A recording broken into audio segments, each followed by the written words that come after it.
Hammasi hürlük uchun. Avtori Asiya Uyg'ur. Yer shari xaritasini bilamsiz?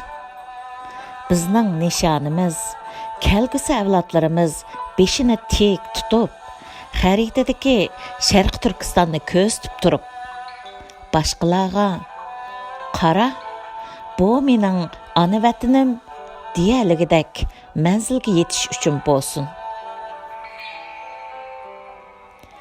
İslam dünyasının Uyg'urlar duch kelgan masalalarga tutgan muomalasi haqida gap so'z bo'layotganda bir qism qarindoshlar masalaning mohiyati bilan hisoblashmasdan bu haqdagi temalarga aldirabla islom so'ygisi bilan inkos qaytarishga boshlaydi. Amaliyotda islom dunyosi deb ataladigan islom diniga e'tiqod qiladigan kishilar yashaydigan davlatlar g'arb allarining demokratik qimmat qarashlariga butunlay qarshi iqimdagi hokimiyatlar bo'lib, kommunist Xitoy hokimiyatining xarakterimi dal islom dunyosi bilan bu jihatda yuksak o'rtoqlikqa ega. Ya'ni islom dunyosi islom dinini suiiste'mol qilib, dunyo vaziyatidagi o'z manfaatlariga foydasiz omillarni kofirlarning musulmon dunyosiga qilgan zo'ravonligi sababli deb tashviq qilish orqali g'arb o'chmanligini shakllantirish va shu asosda insonlarni mustaqil fikr qilish, tafakkur qilish va o'z haq-huquqlarini qo'g'dash istaklaridan butunlay mahrum qilib, faqat hokimiyat beshidagilarga shartsiz bo'ysunadigan zamonaviy qullarga aylantirishni maqsad qilib keldi.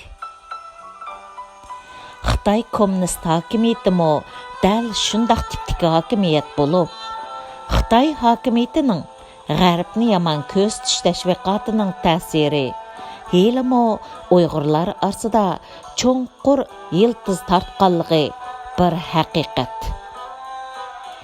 Nurg'un kishilar kichik bosh davrdagi o'ttir sharq urushimi musulmon ellarda va Xitoyda o'xshashla amerikaliklarning musulmonlarga qilgan zo'ravonligi deb tashviq qilingan bo'lib, Falastin va Iroqqa hesdoshlik qilish shu davrlarda hammamizga o'rtaq bir hissiyot edi.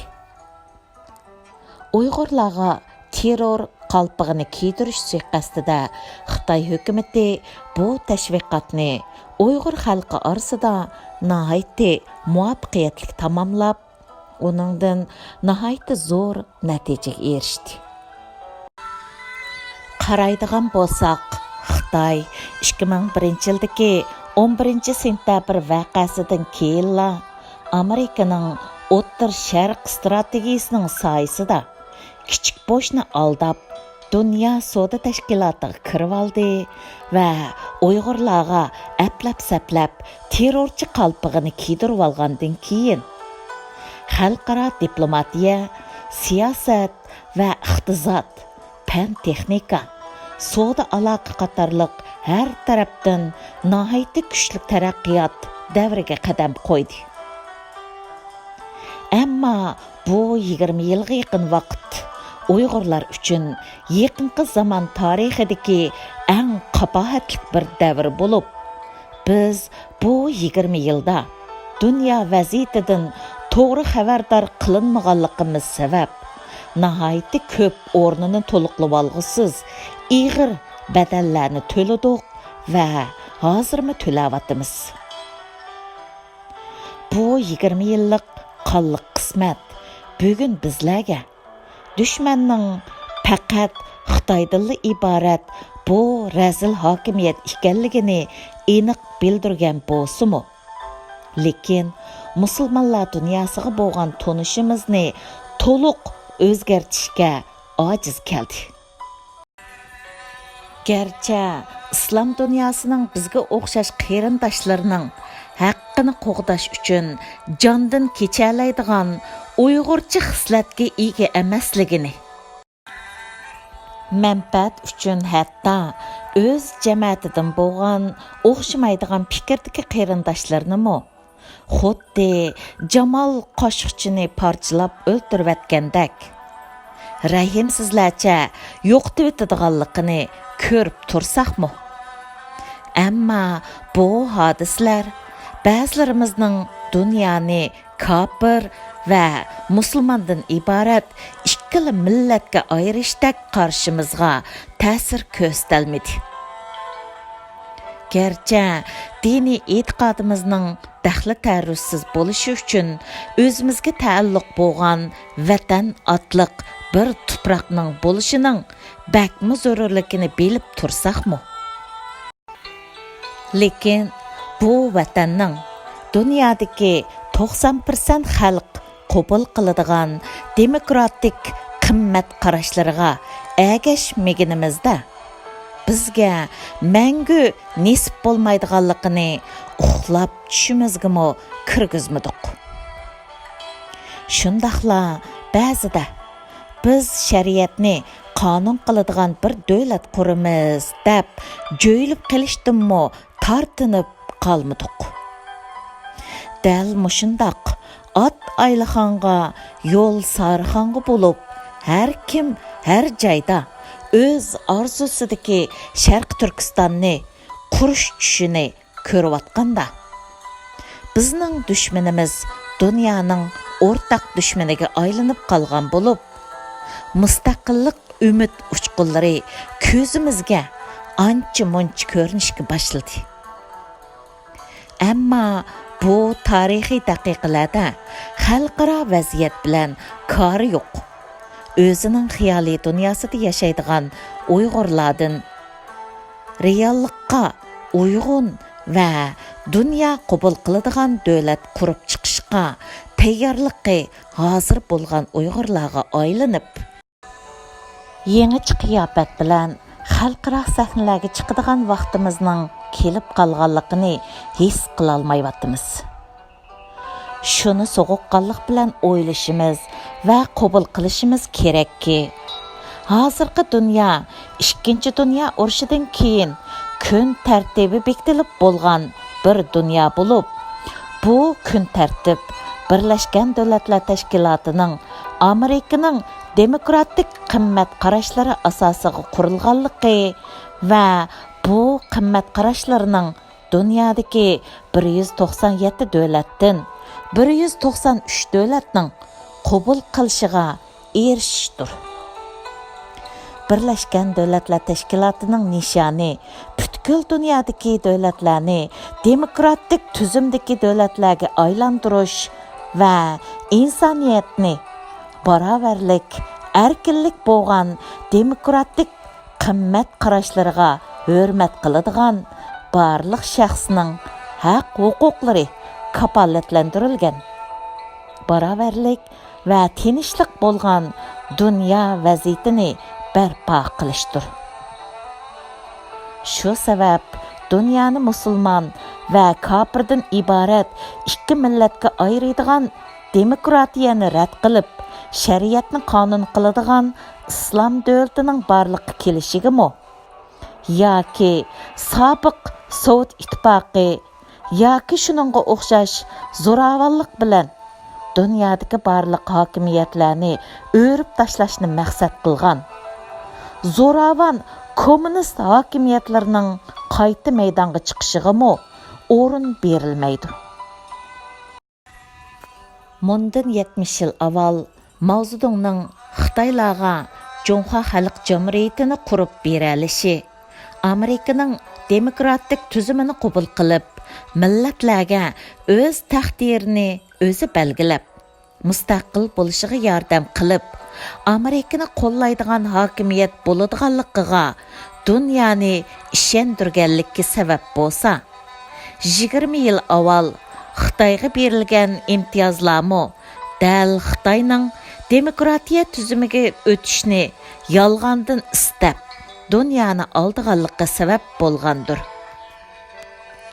Davlat qurish yoki qurolmaslik qimmat qarashlarimiz bilan bevosita munosabatlik bo'lib, qimmat qarashlarimiz dunyo xalqlarining, ya'ni Birlashgan Davlatlar Tashkilotining demokratik qimmat qarashlari bilan o'rtaq bo'lganda, bizning da'voyimiz haqliq da'voga aylanib, davlatimizni qaytarib elish, haq-huquqlarimizni butunlay qo'limizga elib, Xitoy hukumati tarafidan dafsanda qilingan ar nomusimizni yuyib, normal dunyoning bir a'zosiga aylana olishimizdan umid tug'iladi.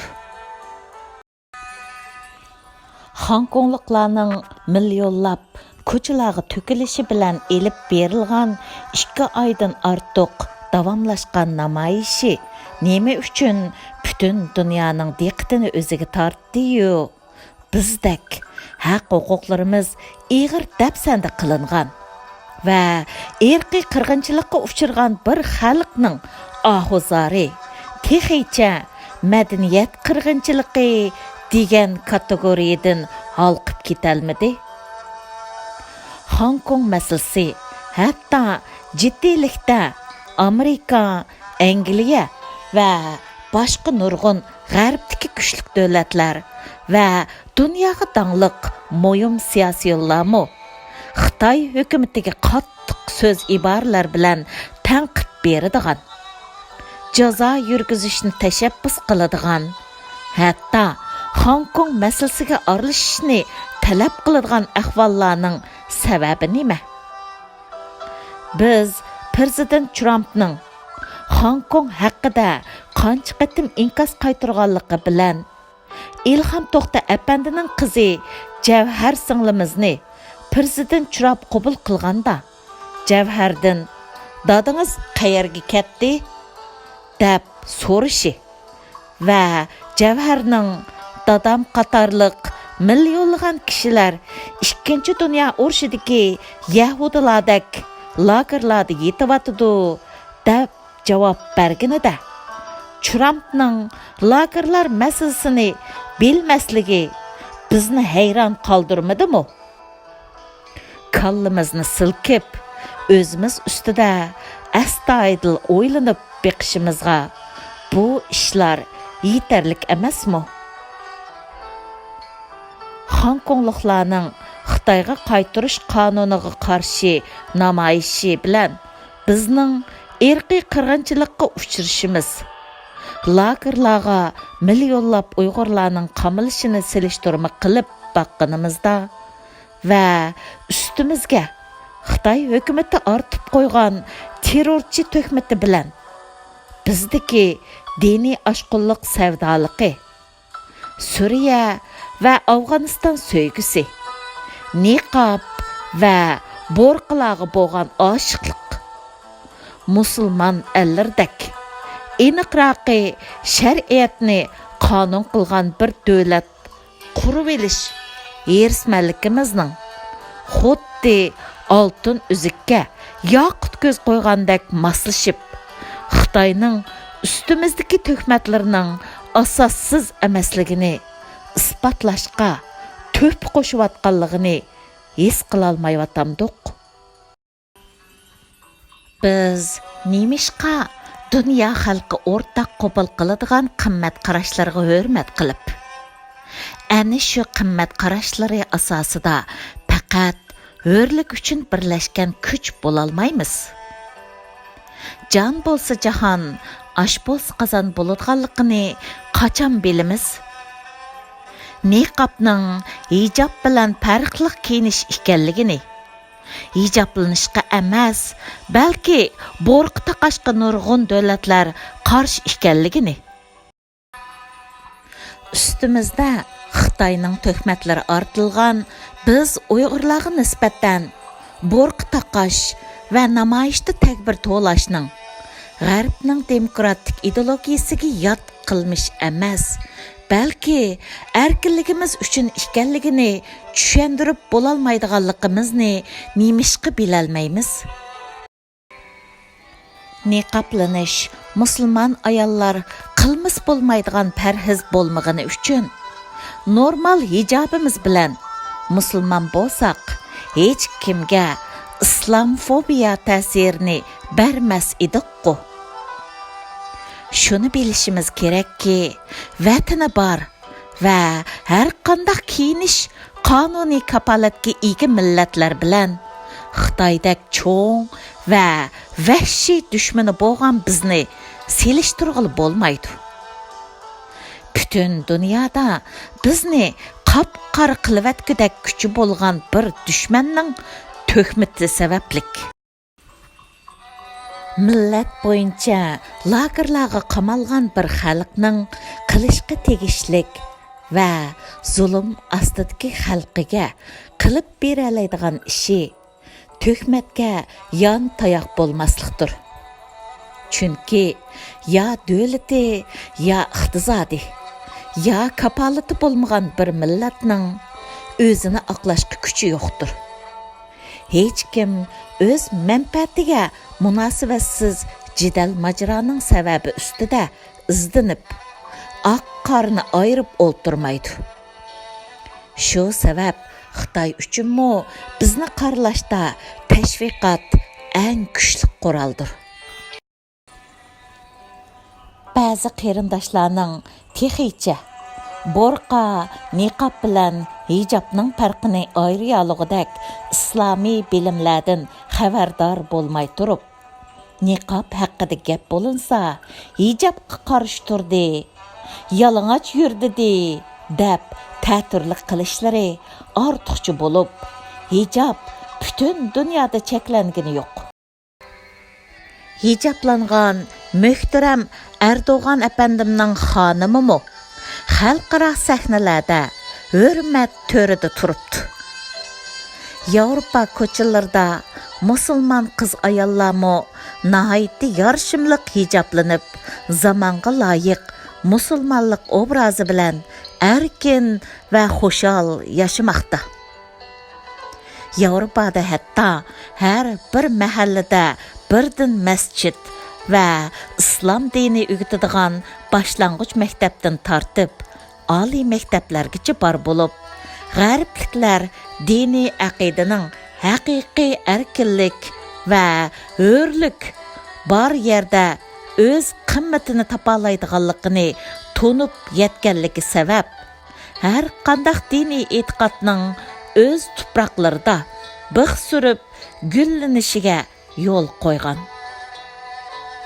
Ammo biz hozirgacha qanchalik musulmon ellarda mahalla-mahallada cherkovlarning yoki butxonlarning silinib, maktablarda bolalarning o'z e'tiqodini o'zi tanlashi uchun dunyoda bor bo'lgan dillarning hammasini darsligiga kirgizganligini anglab yoki ko'rib baqdiqmi? Bundaq ahvollar faqat g'arb ellardala mavjud bo'lishi mumkin, albatta. Agar o'z e'tiqodimizga ishonchimiz bo'lsa, dinimizning barliq dillardan ustun ekanligiga ishonsak, albatta bu dinga hech kimni zo'rlashning hojati yo'qligini, dunyo qabul qiladigan demokratik tuzumning islom dini yoki har qanday din bilan hech qanday ziddiyati yo'qligini, demokratiyaning din emasligini, demokratiyaning faqat davlat boshqarish mezoni ekanligini, demokratiya bo'lgan va qonun bilan boshqariladigan bir davlatda insonlar o'zi xohlagan dinga o'z ixtiyorligi bilan e'tiqod qilib, o'z hayotini o'zi xohlagan shaklda davom qila oladiganligini, diniy e'tiqod erkinligi bo'lgan jamiyatda barobarlik va aminlik, taraqqiyot va kuch bo'ladiganligini tushuna olishimiz kerak, albatta. Har qanday bir millatning kiyinishi zamon va makonning ahvoliga moslashgan bo'lishi lozim. Biz navbatda xalqaro terrorizmning tahdidiga uchirgan va terrorlik sabablik begunoh fuqarolari o'ldirilgan g'arb ellarining bizni qo'llashi va da'volarimizning xalqarada haqliq qilinishi uchun yordam qilishiga muhtoj bo'lyapmiz. Chunki xalqaro qonunni maydonga keltirguchilarmi, BDTni qurg'uchilarmi, dunyoning o'rtaq qimmat qarashlarini, dunyo kun tartibini bekituvchilarmi va hozirgi dunyoda dunyo vaziyatiga ta'sir ko'rsatadiganlarmi dal shu g'arbliklardir. Biz bu haqiqatni mayli yoqtirayli yoki yoqtirmayli qabul qilmaslikqa amalsizmiz. Ularning qo'llashi bo'lmaydi ekan, biz yana biz beti qilaverishimiz, yer shari o'z o'qida cho'gilaverishi mumkin. Mana bugun Xitoy bizni qaralash uchun yana bir parcha oqtashlik kitob e'lon qildi. Agar uyqumizni ochmaydi ekanmiz, vatansizlikdan iborat bu qismatdan mangu qutula olmasligimiz mumkin. Tugidi. 2019 yil 17 avgust